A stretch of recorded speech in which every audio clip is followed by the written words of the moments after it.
नमस्ते सभी को। मैंने अचानक से ये सब बातें अपनी ज़िंदगी की फेसबुक पे लाई हूँ, तो इसके लिए ये तो पहले ही आ चुकी थी। अब लाई हूँ। मेरे लिए तो मेरी बदनामी हो चुकी थी फेसबुक पे यहाँ आज से 4 साल पहले ही, जब मेरे पति ने बहुत कुछ डाल दिया था अपने फेसबुक पे। तो मैंने तो आज डाला, मुझे ज़रूरी लगा ये सब, क्योंकि मेरा मानना है कि ना तो सभी औरतें गलत होती हैं, ना ही सभी मेरा मानना है कि ना तो सभी आदमी गलत होते हैं, ना ही सभी औरतें सही होती हैं। और मेरा भी यानी कि मैं पूरी सही हूँ या गलत हूँ, है ना, वो तो मैं ही जानती हूँ मैं कैसी हूँ। तो मेरी ज़िंदगी में तो सबसे ज़्यादा मुझे बर्बाद करने का तो औरतों का ही हाथ है। मेरी ननद का, मेरी जेठानी का तो एक ही है कि ये मतलब इसका नाजायज़ रिश्ता उसके साथ जैसा भी है, उसका गलत रिश्ता उसके साथ था। लेकिन जो मेरी ननद वगैरह हैं वो क्यों करेंगी ये सब? चलो जेठानी तो इसलिए कर रही, लेकिन ननद वगैरह क्यों करेंगी इसके लिए? उनका भी कोई मतलब होगा, नहीं तो कोई नहीं चाहता कि मेरा भाई का परिवार बर्बाद हो। तो आज से 8-9 साल पहले मेरी ननद ने ये डालना शुरू कर दिया था इसके कान में, मतलब मेरे पति के कान में, कि मैं तो यहाँ देहरादून में रह के 10,000 में खर्चा चला रही हूँ, लेकिन तेरी बीवी तो 15-20-30 हज़ार खर्चा कर रही है।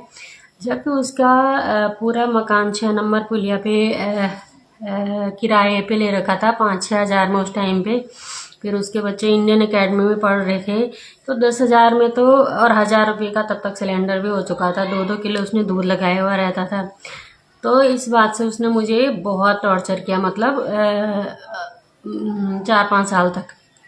उसके बाद मुझे आइडिया तो था कि ये उसने बोला हुआ, किसी ने बोला हुआ है, तो मेरी ननद ने, या तो फिर मेरी सासू जी ने, या फिर मेरे देवर ने, ठीक है।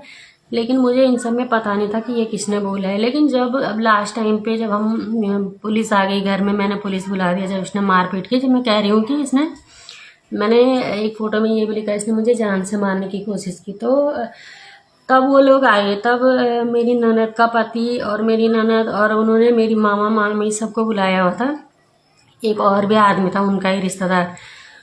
तो उन सबके सामने वो मेरे ननद के जो पति हैं वो कहने लगे कि मेरी बीवी तो देवी लक्ष्मी है, वो तो 10,000 में घर चला रही है। तो तब मुझे कंफर्म हो गया कि मतलब ये बातें ये सब डाल रही थी। तो वो ऐसी बहुत सारे, मतलब उनको इसका पूरा हिसाब किताब चाहिए था। घर में किस चीज़ की सब्जी बन रही है, थाली में रोटियां 4 दे रही है कि 2 दे रही है, तो इसका वहाँ बोलना बहुत ज़रूरी होता था, और उनका सुनना भी ज़रूरी हो गया था, क्योंकि उनका आदत पड़ गई थी सबकी। तो इस चीज़ से मेरी ज़िंदगी पे बहुत असर हुआ, क्योंकि मैं उस हिसाब से चल नहीं पा रही थी।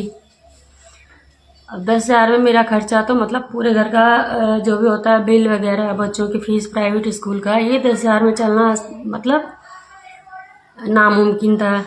इसीलिए इसी से बड़े बड़े झगड़े होने लगे घर वालों ने पैसों के लिए। और जेठानी का तो मतलब बाहर उसने बदनाम किया मुझे। जहाँ तक मुझे पता चला है कि उसने मेरे बारे में बोला है कि भाग गई है, लेकिन अंदर मेरे साथ जब घर में साथ में थी, तो तब भी मेरे को सब कुछ उसके बारे में सामने से दिख जाता था कि इसकी हरकतें कैसी हैं, कैसी बात कर रही है, दोनों का रिश्ता कैसा दिख जाता है इंसान को।